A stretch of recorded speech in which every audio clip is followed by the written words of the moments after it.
Hi, kumusta? Good morning. Ngayon nga pala ay day off ni Daddy, kaya naman magluluto ako ng ginataang hipon na paborito naming lahat. Kapag nagluluto nga pala ako nito ay naglalahok ako ng kalamyas. Kapag walang lahok na kalamyas ay feeling ko hindi kompleto ang aking luto. Kaya nga kapag nandito kami sa city noong bata kami, ang sasabihin ng aking lolo ay ito'y luto sa amin sa probinsya. At bukod nga sa kalamyas ay nilalahokan din namin ito ng luyang dilaw. Pero sa pagkakataong ito ay wala akong fresh na luya, kaya naman gumamit na lang ako ng turmeric powder.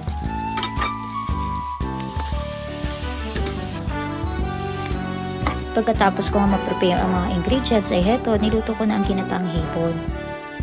Pagkatapos ko nga itong maigisa ay nilagyan ko ito ng paminta, pampalasa, gata, turmeric powder at syempre ang kalamyas. Then hinintay ko na lamang lumapot ang gata.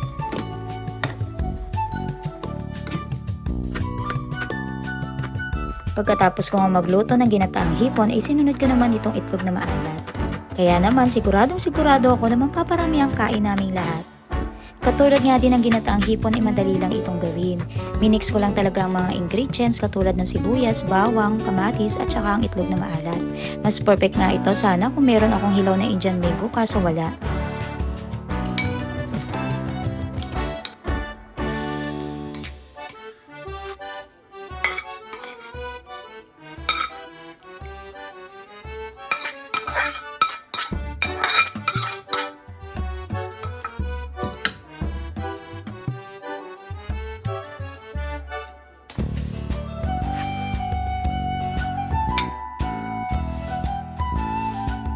Sabi ko nga sa mga anak ko pagkatapos namin kumain ay mag-ready na dahil pupunta kami ng mall. At syempre pagkasabi ko nga nito ay tuwan-tuwa ang mga bata dahil makapaglalaro na naman sila sa paborito nilang lugar. Habang ako nga ay naggagaya papunta ng mall ay sabi ng mga bata ay mag-violet din ako dahil yun ang kulay ng kanilang suot. After ko nga makapag-ready ay ginaya ko naman ang bag ni Erica. Nararamdaman ko kasi na magde-deposito itong batang ito mamaya sa aming pamamasyal. Kaya naman hindi pwede mawala ang kanyang mahiwagang wipes. Eto nga at tawang-tawa pa siya. Ginawa kundi papasyal. Lagi na lang itong nadayo kay naman. Pero hindi rin kami nakaalis kagad at inabot na din kami ng tilim dahil may tinapos pa ako sa bahay. At syempre kapag kami ay namamasyal ay may kanya-kanya kaming area na paborito. Etong si Daddy ay shoe area habang ako naman ay bag area. Habang nga kami mag-asawa ay nanininginin, etong dalawang ito ay nagkukulitan naman. At maya-maya nga etong si Erica ay may tinuturo na naman sa akin na ipabibili. May pera daw siya kaya naman kailan kaya mauubos ng perang sinasabi nito. Sa pagkakataon nga na iyan ay papunta na kami sa paboritong lugar ng mga bata.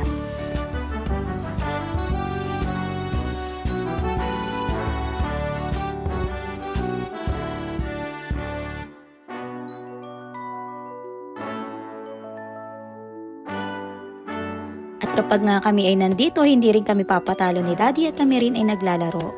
Anyway, nakakatuwa rin talaga maglaro dito at isa ito sa aking mga stress reliever. Wala din rin naman kasi masama maglaro dito. Lalo na syempre kapag nakakuha ka sa mga machine na ito. At alam nyo ba kung sinong nanalo sa aming apat? Sulit din talaga ang paglalaro namin dito dahil may nauwi kaming prizes.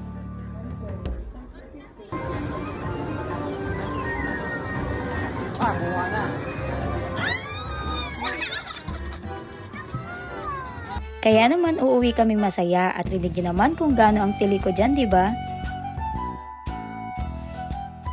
Dahil nga nanalo si ate ay sinubukan din ng bunso ko at nitong aking asawa ang pagkuha sa machine na ito. Pero hindi nga sila sinwerte makakuha ng prize.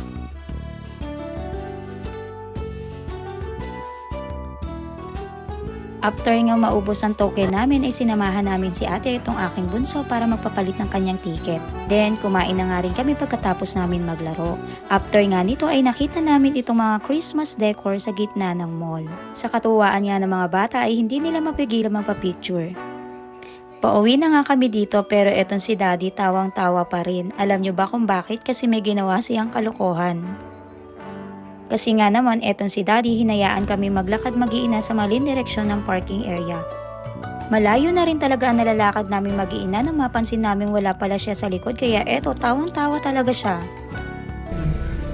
Hindi ko alam kung ano sino pupuntahan niya doon. Baka yung mga masyal pa doon sa parking. Paano kung nakarating kami doon sa dulo, tapos nagliko pa? Pwede, hintay ko na lang kayo dyan. Maiisip niya. Anyway, hanggang dito na lang. See you on our next vlog.